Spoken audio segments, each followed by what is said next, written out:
Hey everybody, Joseph Shepard here, and welcome to Expose. Now, today we're gonna do things a little bit differently. I had a queen reach out to me, and she wants to tell her side of the story. There's been a lot of negative things that have gone on online. There have been transphobic and racist suggestions about things that this queen has said, but I want her to come on and tell her side of the story. So I have her here, and what I ask of you guys is that you listen, you take in what is being said, and please leave the hate out of everything. If you are not a fan, if you do not care, the comment section below, give your opinion, don't give hate. Take your hate and throw it out the window.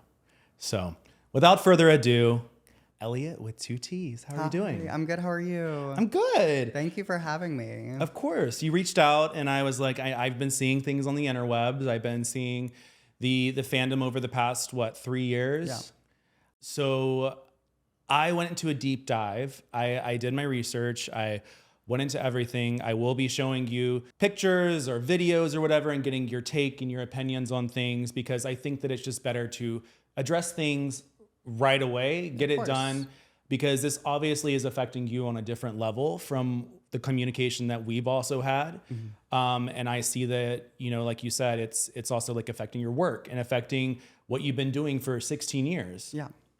Yeah, it has. It's really taken a toll. I mean, it's one of those things where you can only take so much before you start to crack and lose the joy in what you're doing. Yeah. And so I don't ever want to lose the joy in performing and traveling and meeting new people. So I feel like everything's been very one-sided. And I just don't think that's right or fair. And I just really want to reintroduce myself to the world and be happy and excited about what I do. Well, before we get into the drama of it all, I would like you to give a little backstory about, being born and raised, like where you came from, what your life was like, and like how you got into drag. Yeah, so I grew up in Texas. I grew up on a farm with chickens, goats, and cattle, the whole fantasy. And it was a really difficult, hard childhood. I grew up in a very, country farm town. And so I was the gay kid. And so that was incredibly difficult for me. I mean, bullying every day, teachers who didn't want to stick up for me. I had principals that told me that I had been beaten by a gang of guys, that I brought it on myself when I didn't have any friends. I didn't talk to anybody. I didn't raise my hand in class. So I didn't really have a strong support system except for my mom. Mm-hmm. And so at some point you start to think, is my mom wrong because the rest of the world is saying there's something wrong with me? But I had to tell myself that it was temporary, that I wasn't going to stay there forever. And so I then decided to work for Cruise Line, and I wanted to be a dancer on ships. And so I auditioned, I got it, and I was traveling all over the Caribbean and performing and dancing, and I loved everything about it. And then I decided to move to Las Vegas to continue dancing and performing, and that's where I met my husband, and we just have our beautiful little suburban life together in Vegas, and I get to travel and do all the fun things. When did you decide you wanted to go on Drag Race? I think I never was taken seriously as a drag queen in Dallas. Dallas is a very pageant city, and I love pageant drag. I think it's the blueprint of what really good drag is. And so I really was inspired by them, but I also felt beaten down by them because I never really wanted to do pageants. I just wanted to perform.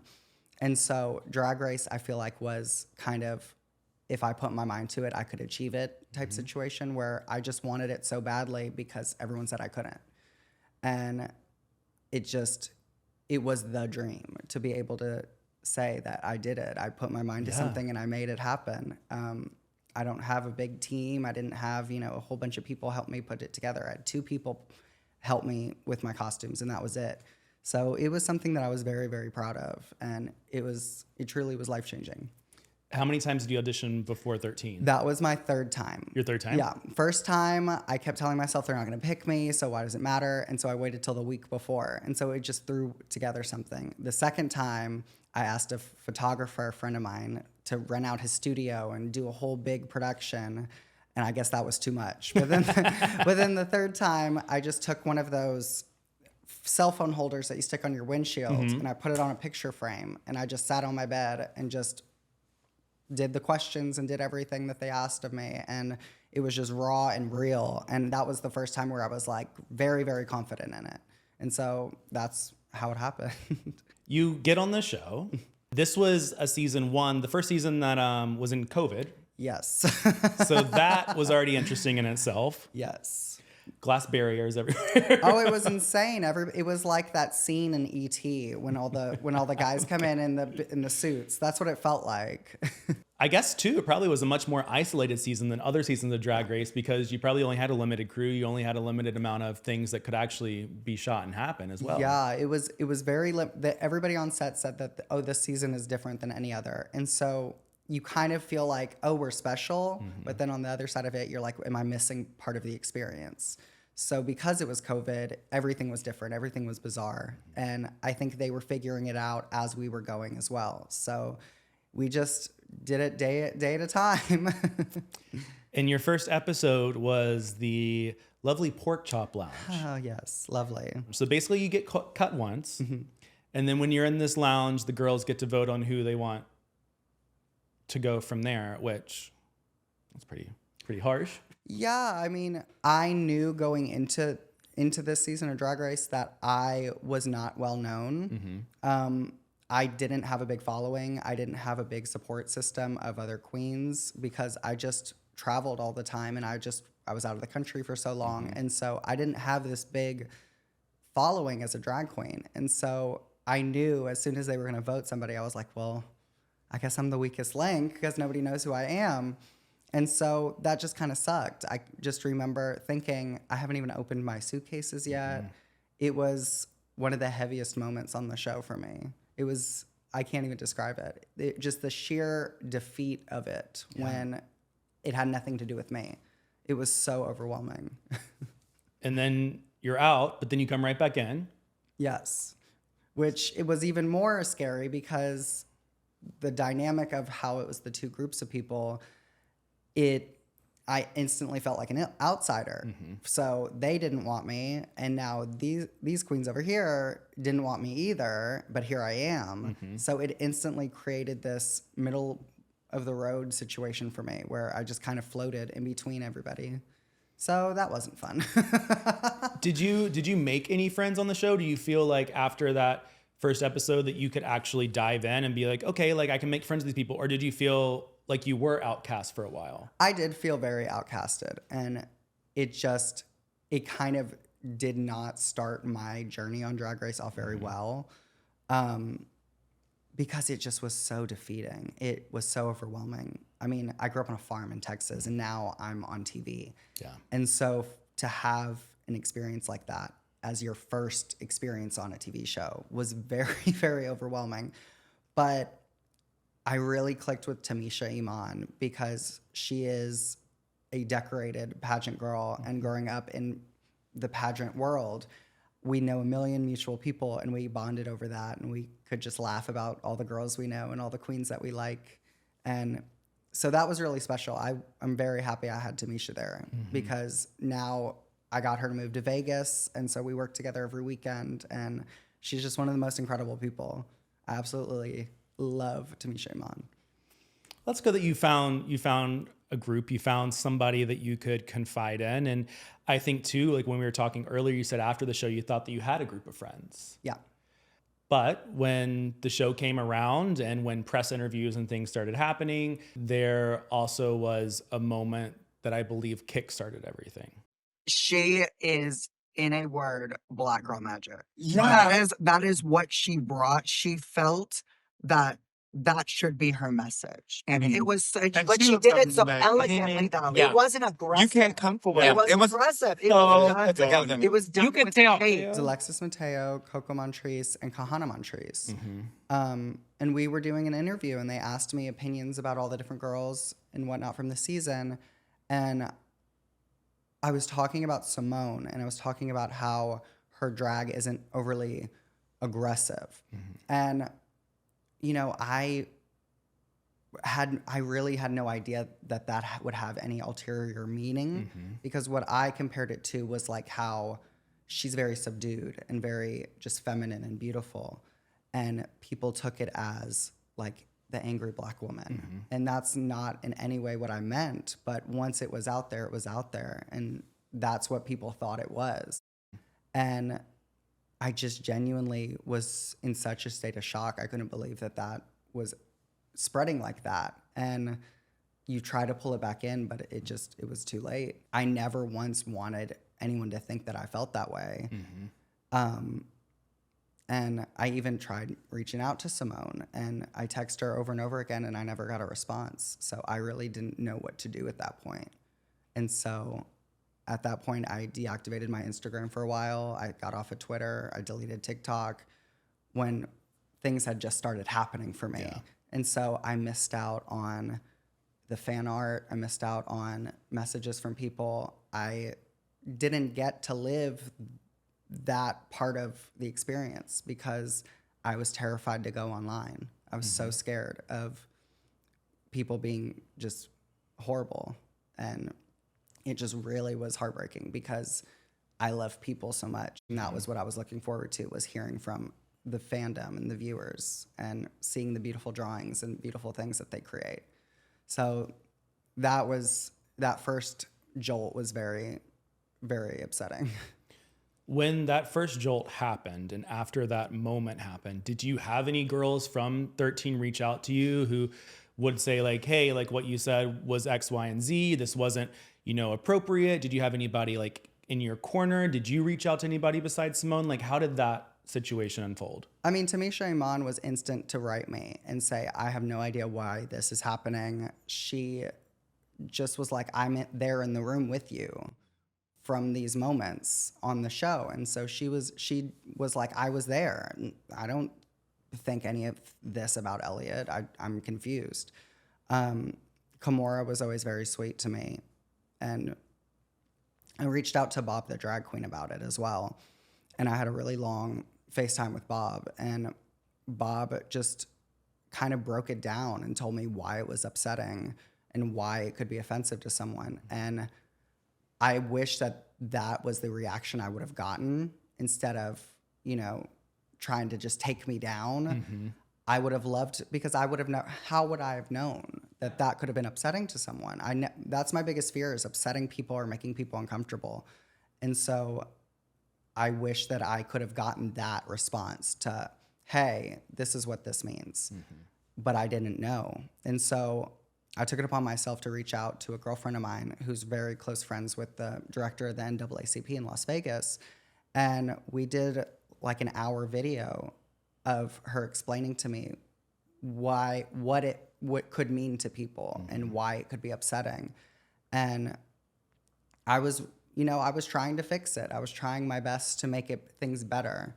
But I think when people are so passionate about something, like the Drag Race fans, once they've committed their heart and soul to something, there's kind of no changing it. And so it's hard to change people's minds when they've already made up their mind. What I'm hearing is that you didn't know at the time when you said, the aggressive comment, how that could be perceived. You did reach out to Bob. You did get a different opinion. You then end up putting yourself in a conversation with the NAACP in Vegas. And what did you learn from that? Well, I learned that you can be ignorant, but it doesn't make you a bad person. You can absolutely be, I don't want to say uneducated, but uneducated. You can not know what you're saying and how it affects people, but I also think it's important for people to react a certain way. I mean, I can't tell anyone how to react, especially when it comes to emotions, but I think we should all give each other more grace, because everyone makes mistakes. Nobody's perfect. Everybody has said something that has upset someone else. Everyone has done something that upsets someone else. And I just wish that people would be a little bit more easy on each other, because especially right now for the LGBT plus community, we are second-class citizens in this country. Laws are trying to be passed every day to outlaw drag and healthcare for trans youth. And I think those things are so much more important than trying to just 86 people from the face of the earth. I think we should be more together with each other than trying to burn out people. You start getting your burnout. Yeah. You start getting people giving their opinions. I know that you had said during that interview with the NAACP that you were getting death threats. You got people telling you to kill yourself. Through that, some other stuff came out. And I would love for you just to clear it up or address it however it may be. But people went on a deep dive of all your social medias.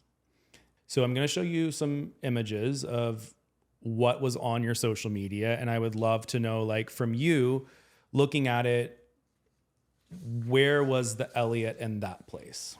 First, we have a Trump vehicle, and people thought that you were a Trump supporter. See, that's the craziest thing ever because Trump is insane and there's nothing positive or good about him. Anytime he comes up on the news, I tell my husband to turn the TV off because his voice is just nauseating. This was a private Cadillac that I got to take in Vegas whenever I went to go visit. And it literally, I can't stand the man. I think he's disgusting. I've never been a Trump supporter. Like, he makes me sick to my stomach. And this was just, I was excited about taking a private Cadillac in Vegas because it had been my first time in Vegas. And I had a friend who paid for everything. And so it was just this big fancy weekend in town. And this was the car that he had drive me around. And I just thought it was the coolest thing ever. And I think this was before anything with him, because I don't see why I would ever post about him if he was as crazy as he is, because he's absolutely insane.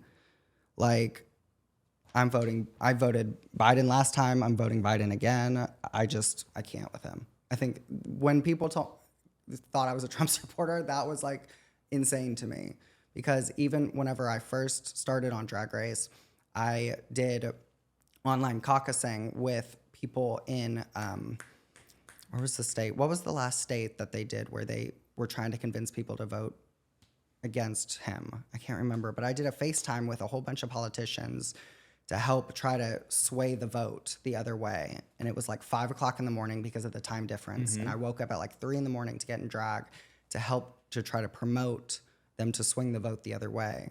I wish I knew what it was. It was through the Human Rights Campaign. But when that came out, I couldn't believe it, because it was a car in Vegas that I was excited to be driven around in.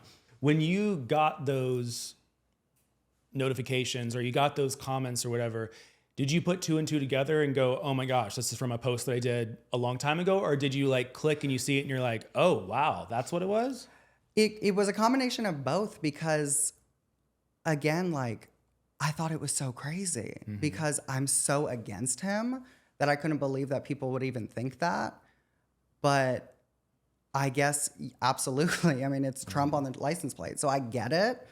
But then also, if I were to say, oh, you're wrong, that's not what that is, a lot of times people aren't necessarily going to be so quick to go, oh, my bad. Yeah. And so you just kind of have to run with it. But again, once you let things wash off of you for so long, you get tired of it. Yeah. Like, you can only push things away for so long before it eats you up inside.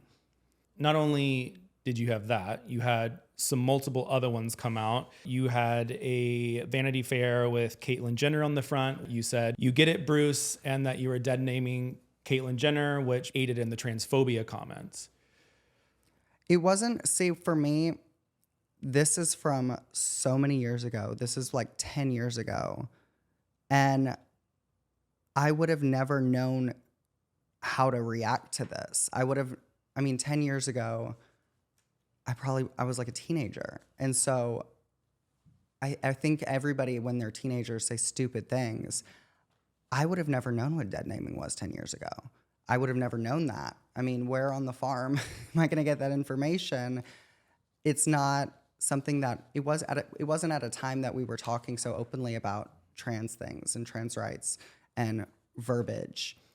And it just was something stupid.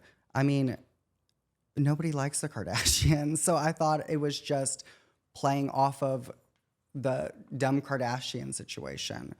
But I mean, I never would ever want anyone to think that I was transphobic. I mean, this is stupid and I can absolutely see that, but it was stupid teenager stuff.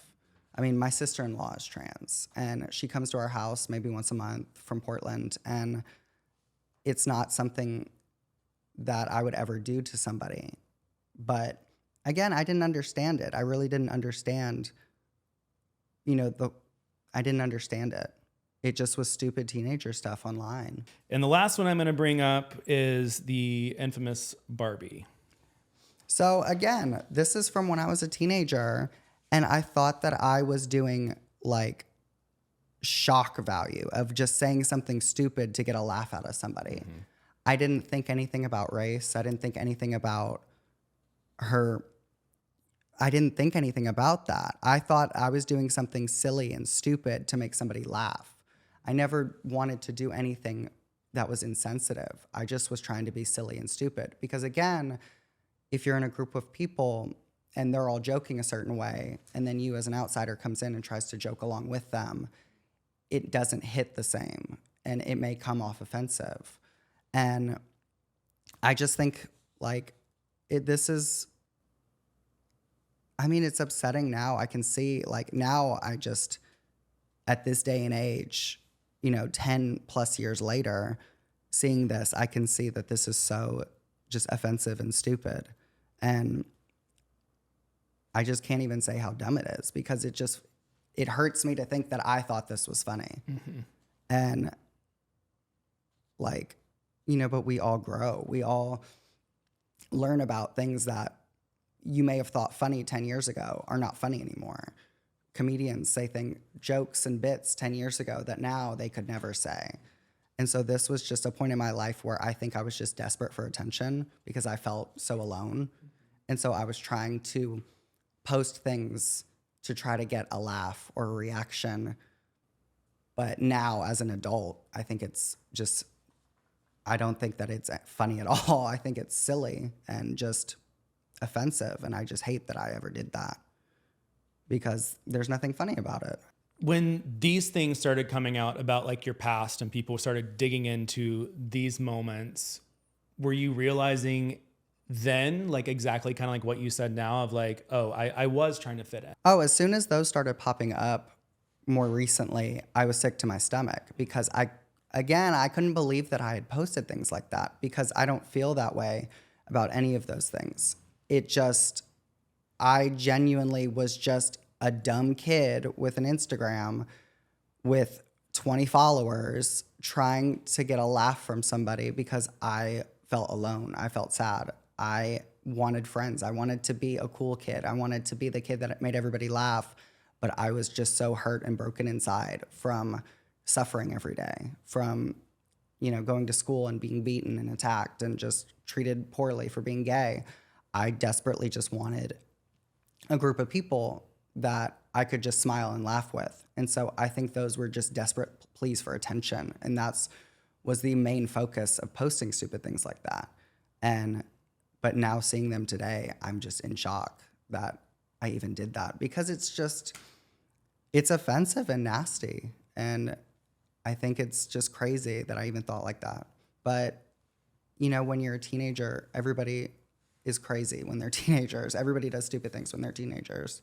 But I just happened to put it online. And that was where I was at fault. The internet is a beautiful thing, but a horrible thing at the same time. And if you're stupid online, it's there forever. Do you feel that from seeing all this and all this coming out, do you feel like that behavior and that bit of trying to fit in or trying to, get friends or get a laugh, do you feel like that's kind of gone away and you've kind of come into your own? How do you feel as an individual from this teenager to now? I mean, now I think because of everything I've been through, I feel like I'm now more at peace of just finding peace in being alone and just kind of staying contained in my bubble, because now I just have this fear of anytime I do a show or travel to a new city that something bad is going to happen to me. I get horrible anxiety. I mean, I've been a dancer my whole life, but now I get horrible anxiety every show because I'm scared that something's going to happen to me because of this, because there are people that are so passionate about Drag Race. Yeah. And about the fandom and everything like that. And so I genuinely have this fear that something bad's going to happen. And so I've kept my bubble very, very small and very tight. And I've almost had to give up on the idea of having a big circle of friends. I've almost given up on having a big grand sisterhood, so to speak.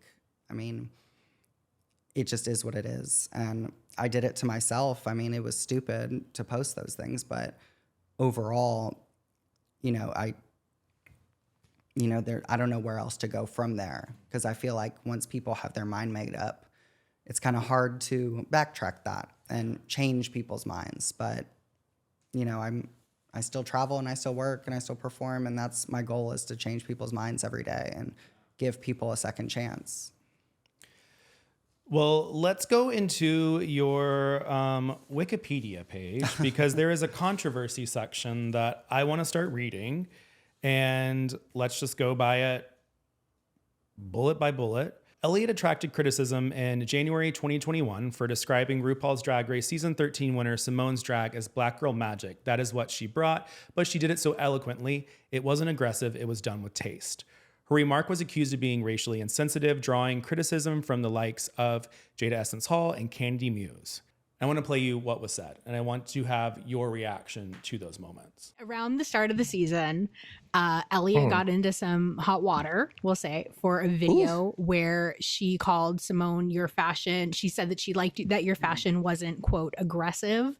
And she got a lot of flack for that, of people calling her out for a microaggression. Can you walk us through your feelings on that video and the fallout from that and her saying that? Well, God, where do I go with this? How do I start this? I know what type of person that Elliott is. I know the type of mindset that she has. I'm from the South. We're both from the South. So I know exactly what she was saying when she said that. And it is in a way offensive, because my art is my art, and it shouldn't matter if it was aggressive the entire time. Like, none of that matters. It was my art. And for you to say that type of mindset, those types of words, those type of microaggressions are literally what leads to what happened this summer with George Floyd. So my feelings are, at first I wasn't taken aback by, because I was like, oh, maybe she misspoke. But then what really got me was her going online and defending it and saying she was complimenting me. And when people were trying to explain to her what was going on, she still didn't want to hear it or receive it. So at that point, it's kind of like, I'm done. I wish you the best. I really don't have anything against you, as far as I don't wish any ill will against you. But if you're not going to learn anything from it, if you're not going to try to understand what's going on, then there's really nothing I can say or do feel there's really no moving forward for me personally. So I just hope that she one day does get to, there's a place of understanding, because that's some real shit. And those types of things that you say, those little views that people sprout in their head, that leads to more harm to people that look like me, or that look like Candy, or that look like Olivia. Like, you know what I'm saying? So I wish the girl well. I don't have any malice against her, but it's ignorance. And, you can't really reason with that. So those are my thoughts. Candy, you had also mentioned that there were other microaggressions maybe going on with Elliott during filming. Can you speak more to that, and if that was something that was brought up during filming of the show in the workroom to her? I think people know that I was very vocal about the way Elliott acted on set certain times off camera. I think people thought, oh, well, why is Drag Race editing these things out? A lot of things weren't said on camera, and it's not Drag Race's fault. A lot of things were done off camera, and I've been very vocal about it, about the microaggressions. And since filming, in our season 13 group chat, I've given her opportunities to apologize, and I've given her opportunities to talk about it. And the only thing I got in return was a block on all social media. So, you can apologize on Twitter and all you want, but it just seems very performative to me, because if you don't have the decency and the audacity to apologize to your cast members that you have offended, Yeah. then your apologies mean nothing to me. And like I said, I don't wish her any ill will, and I don't want people to bully her online, and because I know how that felt being attacked. But at the same time, if you're not going to learn from the mistakes that you did, then what is the point of you going on a video with the president of the NAACP? Yeah. What was the point of that? Yeah, there are just many things that just seem very performative to me, and it's just like, well, girl, you offended your fans. Not you even offended just it's performative, and there's a lack of accountability. Right. So where are we supposed to go? And then and to me, it's you're trying to have people come in and cover for you for what you said. What you said is what you said. That doesn't change any of that, and it doesn't. And you're not taking accountability for it. So then where are we supposed to go? What am I supposed to say to you? You know, and the funny part about this whole situation is that throughout the entire season, I got called by the fans. I got called a liar because they were like, "Oh, well, Candy, you're the only one saying this. Why isn't anyone else speaking up?" Well, you know what? Because it's not anyone else's job to speak up. Me as a person of color, there's no reason for you to need proof of what I'm saying is truth or not. Yeah, it's like I said, if you don't take accountability, then there's no point of apologizing because you're not changing and you're not going from what you did. So it is what it is. Hearing that, did you hear that before? Have you heard that before? No. I haven't heard that before. And what's really upsetting and hurtful about that is the fact that Simone says that she understands what I said and how it was misinterpreted. But then with the lack of communication, she then started to think that it was what it was when she clearly said it wasn't, and she knew it wasn't. I texted her many times after the fact, trying to connect with her and trying to have some understanding and some closure about that. And she never responded. And I was trying to do the right thing. If she wasn't going to respond to me, then I have to seek outside help to try to understand why what was said was upsetting. I mean, it's really hurtful to hear that because, again, when we all got together to film the promos, because they always film the promos after the season wraps, everyone was in my hotel room because they knew I had vodka, and everybody was friends and wanted to, drink with me and whatnot. But if they were so hurt and upset by things that were said or done during the season, why would they want to spend time with me? Why would they want to be my friend? Like, were they just using me? And then whenever it was convenient, they were going to go and trash me online. There were multiple interviews, during press week where they talked about how nice I was and how generous I was and how I was always willing to help. And it just feels like, if it's performative for me to try to connect with an outside source, then what is doing the right thing? Is doing the right thing performative? In its entirety? I was taking it as she was saying it was performative in the way of you going to the NAACP, but you're not taking Candy's criticism or these people or Simone's criticism in a group message, and that you blocked Candy. Like, did all of that stuff happen? Did they actually point it out to you? Did you respond to it? No, the group text was just very, it wasn't anything specifically targeted towards me. It wasn't anything specifically about me. Candy, I ended up blocking her because I kept seeing her on microphones calling me Elliott with 3 Ks at shows all over the country. And so there's cities that won't book me because of her saying that on the microphone. Anytime anybody asked me about Candy, I never said anything negative about her. I never wanted to discredit anybody from my season. I never spoke ill of anybody. And she constantly was pouring gasoline on the fire to try to hurt me. She said she doesn't want me to get bullied, but she was one of the driving forces behind it. And I just think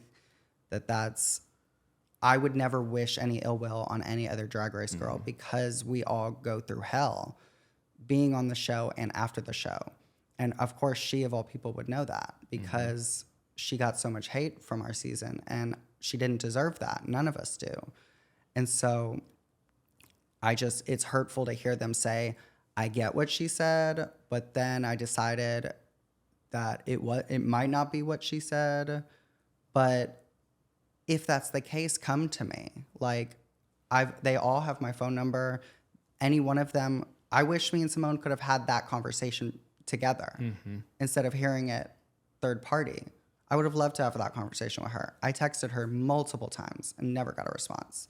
And so to me, that meant she doesn't care if I'm being bullied or not. And it just really hurt me a lot because, again, I helped Simone a lot out on my season.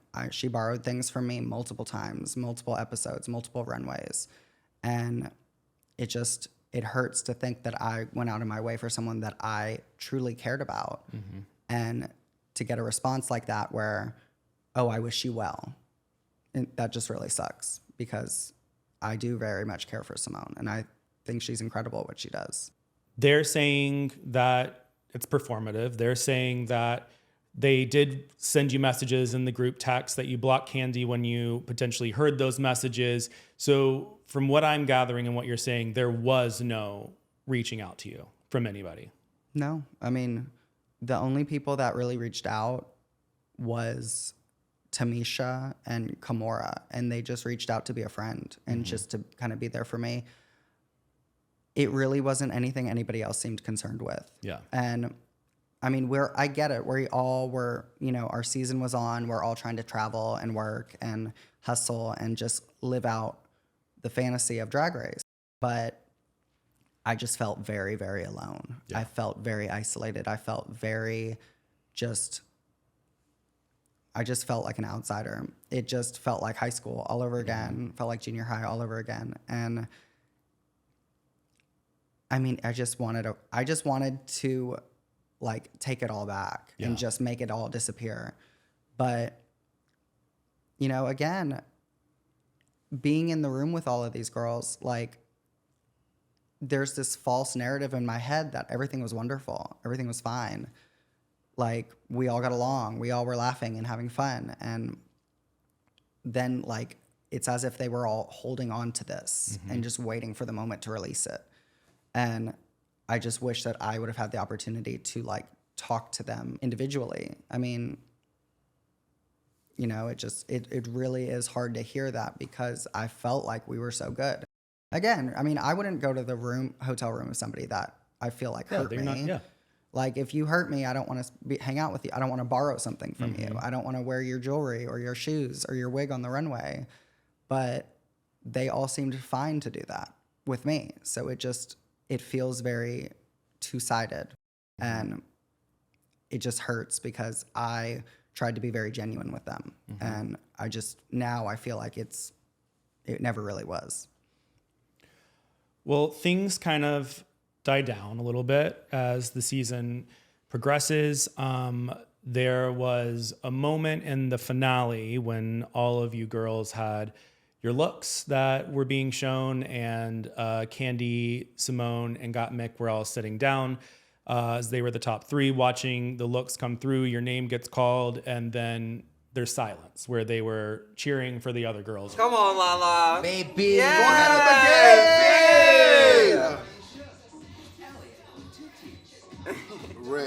Rich, mama. Did you see that? I did see that. And it hurt because you always, as a child, you always want to be in with the cool kids. And that felt very much like the clique of the cool kids was those girls.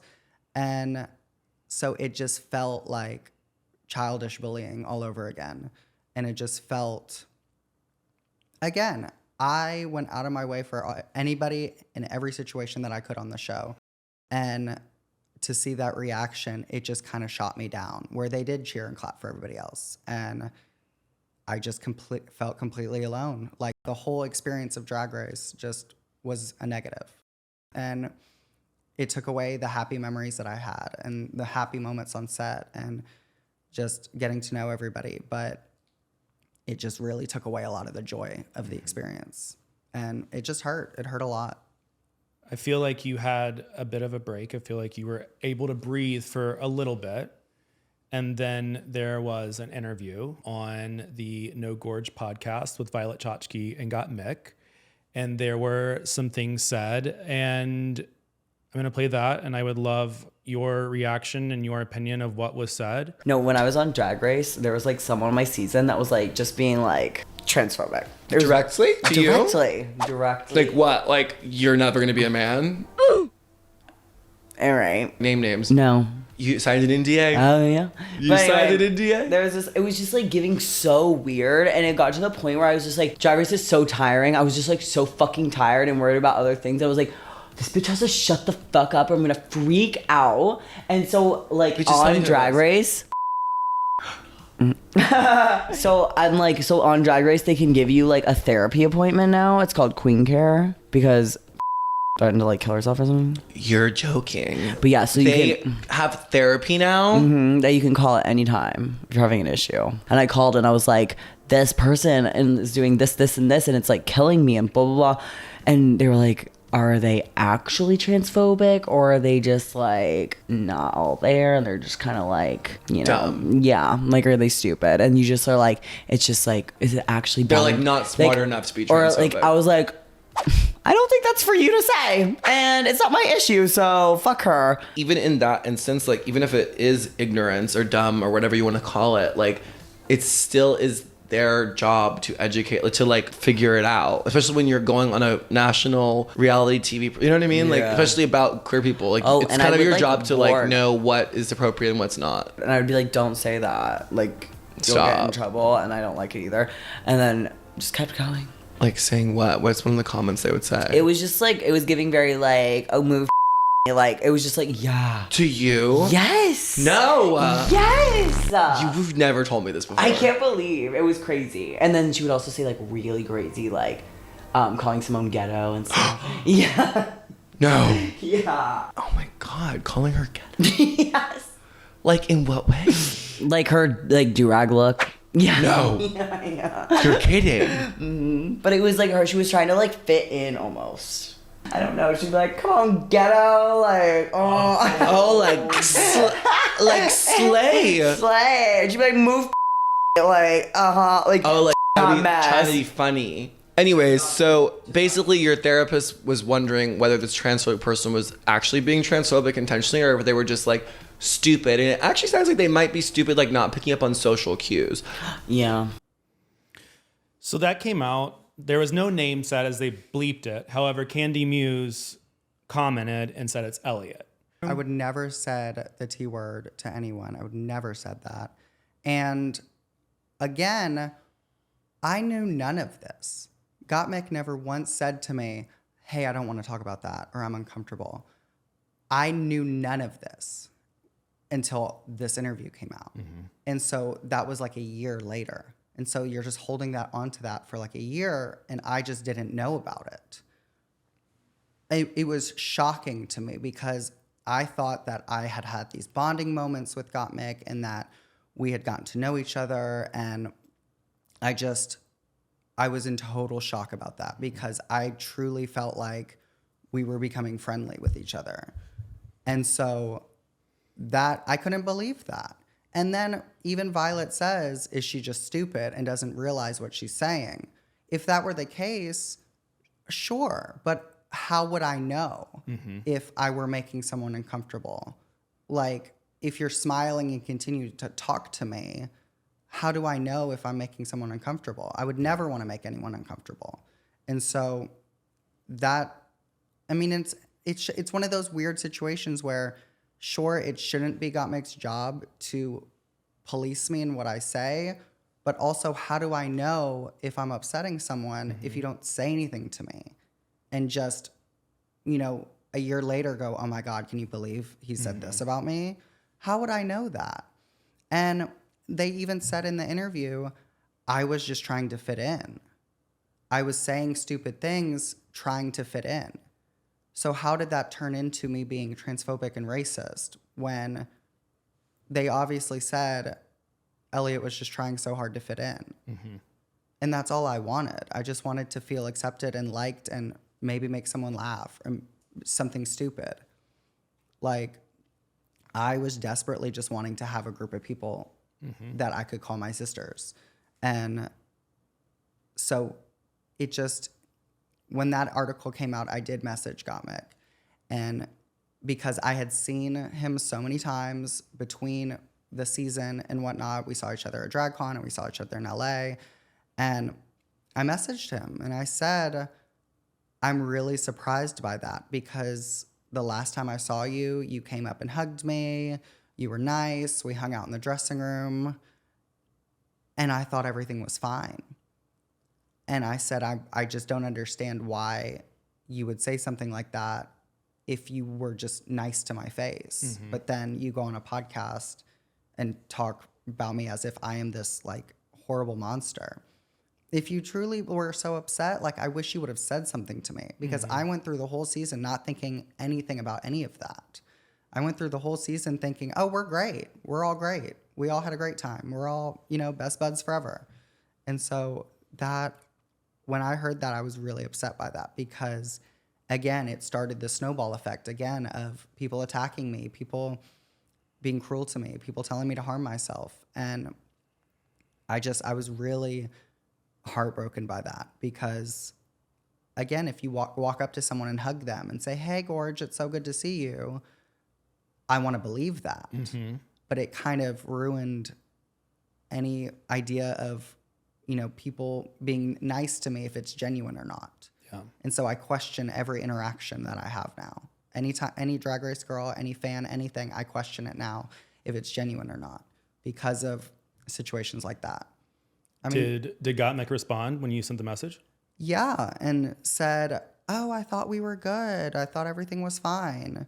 Like, it just was very, nothing was really, like, there was no point, rhyme or reason to what he was saying. Mm-hmm. It just was kind of like, oh, I'm sorry, I didn't know. Like, it didn't have any genuine concern or care of how it would affect me. Mm-hmm. I mean, when you're in the top 4 and you're a fan favorite on the show, you don't really think about the other girls, I feel like. And I mean, especially when you have as many followers as they have and say things like that, they don't realize that there's an army of Drag Race fans that are going to go and attack that person. I mean, it just, when that happened, I was so upset by that, because to my face, Gottmik was always so like, hey, Gorge, good to see you. Mm-hmm. And then I hear that and I was in shock. I couldn't believe it, because at no point in time on the season did Gottmik come to me and say, hey, like, you upset me. So when Gottmik was saying in this interview that she told you a few times, like, oh, like, don't say that, don't do that, did that ever happen? No.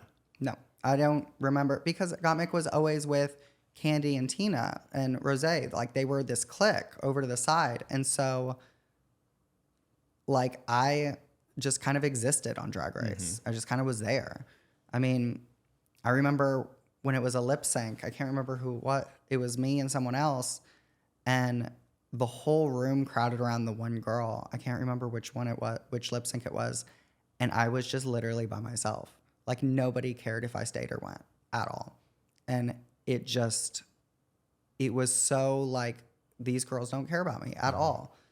And so I had to just coexist and just keep going and just wait till I got sent home. Yeah. Like, that's pretty much what it came down to.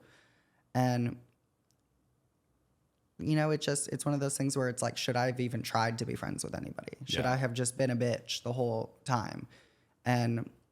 But see, I don't even have that mentality to try to be mean to people. I wouldn't want to intentionally try to be rude or mean to people. I don't have it in me. Like, I just naturally don't want, I hate confrontation. I hate confrontation. I hate arguing. I hate all of that. Well, Tamisha Iman eventually came to your defense. She did a Twitter space, and she ends up basically saying that you in no shape, form, or way from her experience working with you and being on Drag Race with you as well, and that you are a good person. She basically said that she does not think you're racist, doesn't believe that you are, and she came to your defense, to which Candy Muse then ended up getting on Instagram Live, and she basically responded with this. I told Elliott, you need to read the room and have some sense of awareness. It was the fact that by that point, I had already been called ghetto. A lot of the girls can attest to this. By that point, the words, well, don't you think the judges want Candy to be less ghetto, have already been said. By that point, Simone's do-rag train was already called ratchet. Come on, ratchet. So when I was telling Miss Thing, have some sense of awareness, read the room, it wasn't an attack. It was, I'm coming to you as a sister to let you know that the things you are saying are not cool. The things you are saying to me and the girls of color is not popping. Why is it that when you talk to a black storyline producer, you put on this ghetto voice? Oh, what's good? You know what I mean? So, but obviously y'all don't see that, and that's fine. I don't expect, it is what it is. I don't care. See, she says she doesn't care, but again, every time she had a microphone in her hand, she would call me horrible, nasty things. And it just, if she didn't care, then why was she so passionate about trying to tear me down and get me ostracized from everybody? It just, like, it's really a bizarre thing to like try to absorb. Yeah. Did she ever do as she said and she approach you and tell you things were taken out? You shouldn't say that as in a context. She did, but at that point I thought we were good because again, when I was talking about Simone's do-rag look, I thought it was like the Megan Thee Stallion, like, ratchet, whatever. Like, I was applauding it. But if that was the wrong thing to say, coming from the South, we say that all the time. It's not an excuse, but it's just the way that I grew up. It was, it just, and again, everybody's singing the Megan Thee Stallion song, and she's you also kind of running included the with word ratch in your exactly. What was the song? In the Congratulations song. And again, I thought it was like an empowerment thing. I thought it was a bring up thing. Like, one of my siblings is the one who actually wrote my rap for me. And so I thought it was like this empowering, like Megan Thee Stallion movement situation. And so when it became so negative, I really was like, okay, now what do I do? Because it's out there, and I feel terrible about it, but it's, again, I wish I could just take it all back and, have done, but it's like, how do you do research? How do you look into something like that beforehand when you don't know what to expect? Everybody, I feel like people don't look at intention or where somebody's, thought process is coming from, because they all kind of say, oh, I understand her thought process, or I understand that she was just trying to fit in, but like, let's tear her down anyway. Yeah. That doesn't make any sense to me. If you understand where I'm coming from and you understand what I was trying to do, then that should just be it. Instead of, oh, we get it, but you have to suffer anyway. Yeah. And that's how it feels. I mean, they say, oh, I don't really care. Oh, I wish her well. Well, obviously they didn't, or else they wouldn't have, tried to tear me down so hard. Yeah. I've always tried to communicate with them. I always tried to be open with them. And when things started getting really bad, people weren't responding anymore. I've lost childhood friends because of all of this, because they think that I had secretly been this horrible person all these years. But it's just, when you actually have the opportunity to get to know me, you get to realize I am this awkward, uncomfortable person that has never really had friends, that has never really been popular, that used dance as an escape and used drag as an escape. I wanted, to be a drag queen with 1 million drag friends, and we just go out and terrorize the town together. And so that's kind of where my mindset has always been.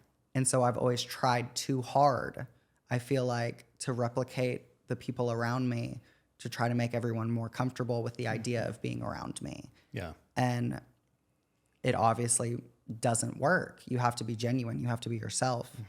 And it really sucks that I may have upset anyone. And I feel horrible about it. I truly do. I never want to upset anyone. I never want to make anyone uncomfortable. But I also don't know how to, like, say sorry more. I don't know how to continue being sorry for something if it truly was just a misunderstanding or something taken out of context. Yeah.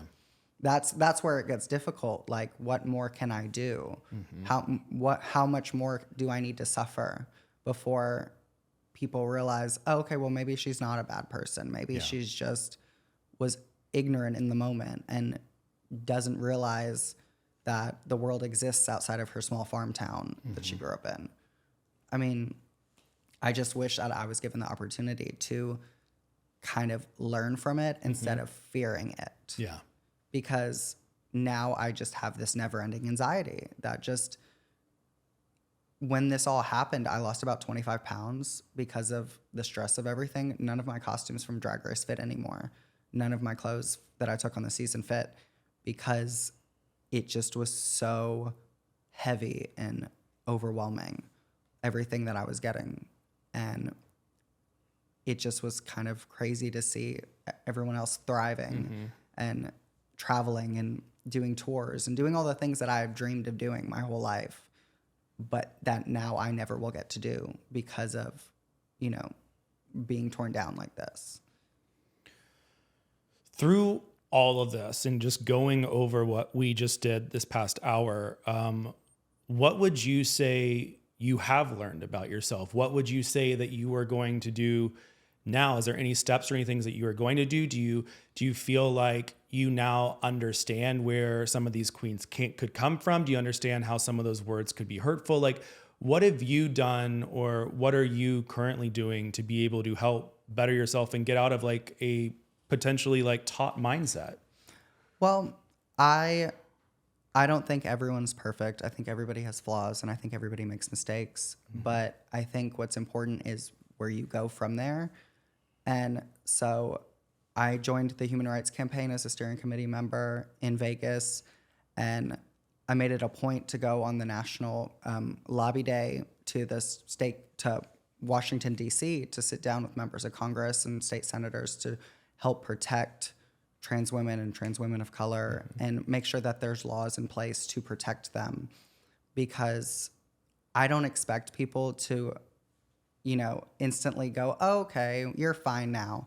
But I do it because I think it's the right thing to do, not necessarily to like fix my image. I just think it's something that is the right thing to do. I think, you know, with a platform, you have to do what's right and you have to be, you know, uplifting and optimistic for the viewers and the fandom. I hope people see that I'm trying to be a better person. And I wish things had gone completely differently. I wish we were able to have one-on-one conversations about things that had gone on, but I really, truly don't wish any negativity or ill will towards anyone. I want everyone to work. I want everyone to travel. I want everyone to enjoy what we do because, you know, they're trying to outlaw drag in this country. And I think that we're a driving force behind keeping drag alive and trying to keep it positive and beautiful. And I hope that, you know, maybe one day we could have a 10-year reunion and all get together and laugh and say, oh, wasn't that crazy?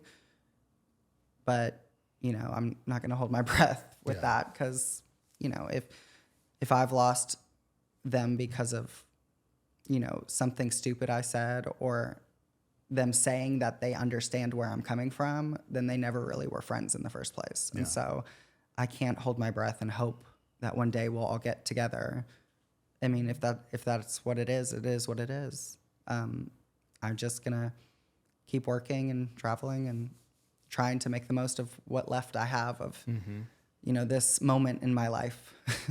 So, have you reached out to the girls that have come forward? Like, you know, I know that you said that you reached out to like Simone and stuff. Have you apologized for, you know, to them on a one-on-one level?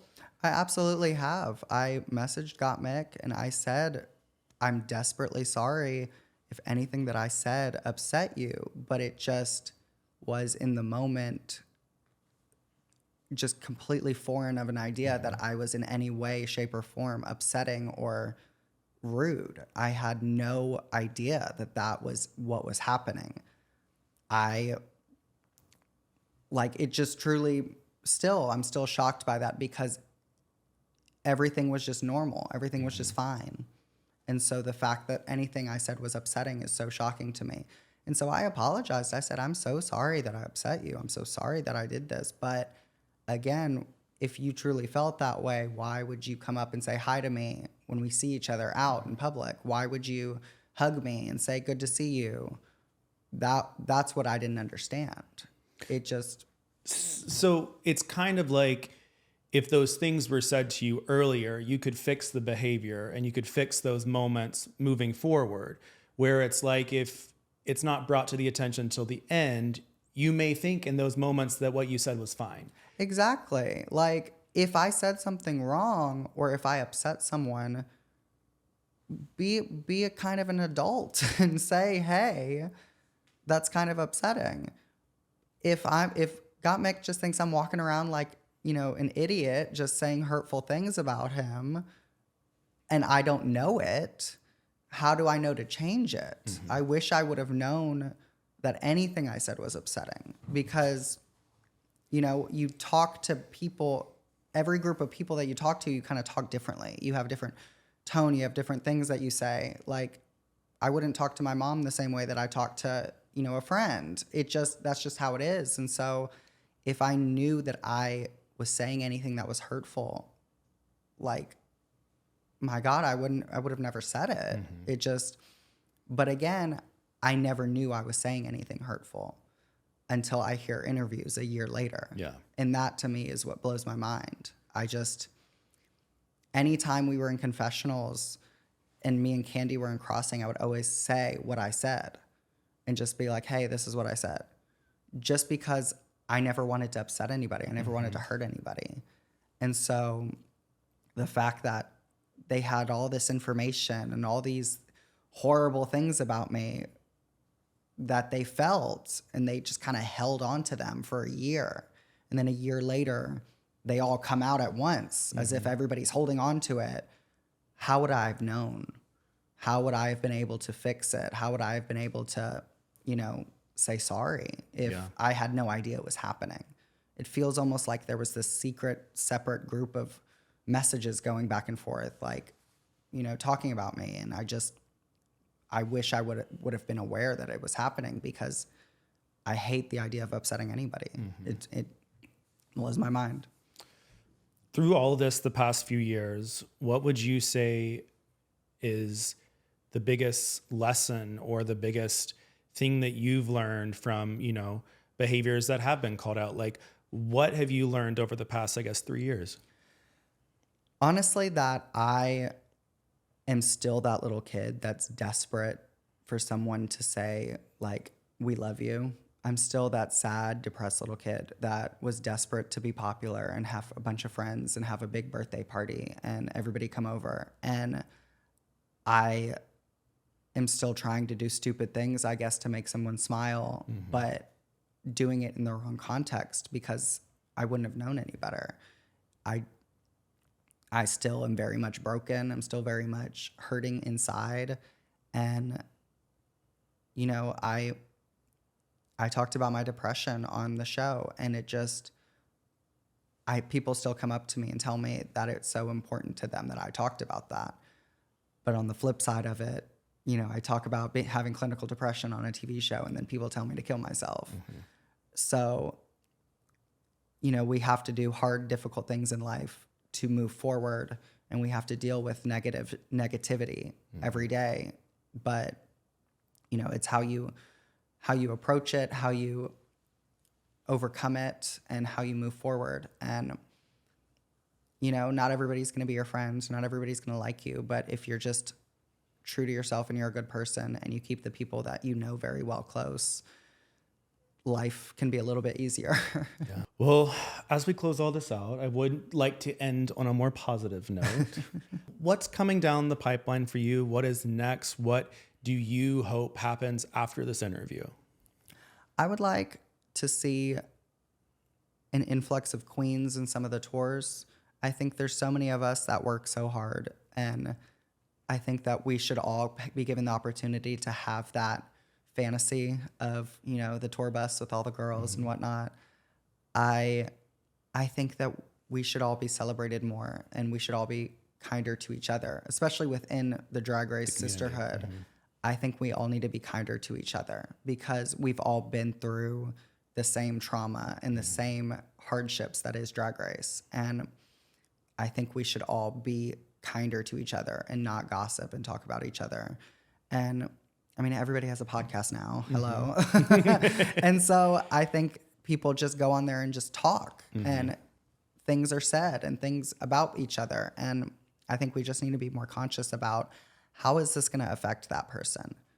I mean, when all of this was coming out about me, my mom sees all of that. My siblings see all of that. My husband sees all of that. And I don't think that they realize or necessarily care how it affects me or how it affects the people around me. But again, I don't go online and talk bad about other Drag Race girls because I think that we've all been through enough. And so I think we just need to be kinder to each other. Well, thank you so much for stopping by. Thank you. For Thank you being for having here. me. Of course. Thank you for talking about some difficult issues. Thank you for addressing. And you've talked about, like, you are doing work on the side. You are trying to better yourself and understand things. So you're performing in Vegas where? So I do brunches at the Garden in Las Vegas, and I work with Tamisha Iman as well as Jade Jolie. And so you guys can catch me there on the weekends. When I'm not traveling, I'm going to be in Australia in November. That's exciting. I'm going to be in Japan in April. So I'm excited for those things coming up. And you can check me out on the Big Gay Cruise. We have sailings in November as well as February. So some big fun things are coming up. So I'm very excited about them. We'll include the links down below. Thank you so much. Thank you for stopping by. Until next time, I am Joseph Shepard, and this is Elliott with 2 T's.